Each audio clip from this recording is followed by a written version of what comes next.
But I want to ask you about the Uluru Statement, because Labor seem to be saying that the discussion about becoming a republic will play second fiddle to enshrining an Indigenous voice to Parliament in the Constitution. Now, I've already said no one knows what that means, but you've lectured on a wide range of subjects, including constitutional law. Just explain again what you think is meant by an Indigenous voice in the Constitution.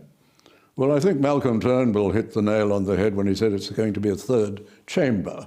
It's going to be something which will have an opinion on every piece of legislation, no doubt, and it'll be followed by the ABC and some of the newspapers as if it were a major part. The High Court will be wondering whether it has more than just an advisory role. They may well give it some sort of other role because they've done this to other things.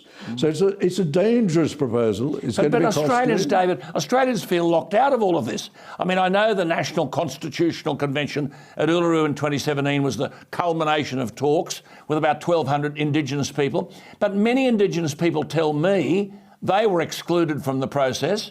Other Australians were excluded from the process. And the co-chair of the dialogue, Megan Davis, talks about preparing for a referendum on a voice to Parliament. But hang on, following the recent election, there'll be 10 Indigenous representatives in the federal Parliament. We don't have 10 tradies in the Parliament. We don't have 10 elderly people. We don't have 10 disabled people.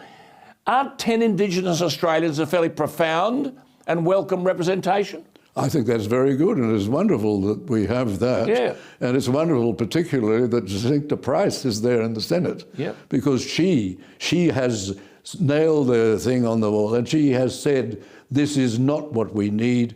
What we need is the leaders who designed these things to do something about the serious problems which exist in the remote areas. The Uluru Statement says we are the most incarcerated people in the world.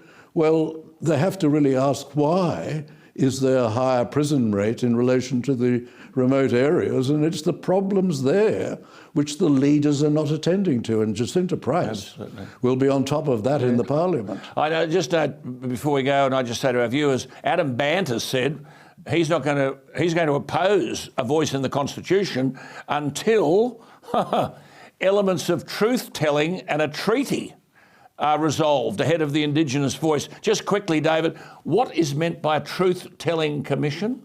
Well, this is a commission which will tell us what the facts are, and we'd better not deviate in any way or you'll from be called those a facts. racist. Yes. Or you'll be called a racist. And how can one have a treaty with people inside the territory of Australia, with citizens of Australia?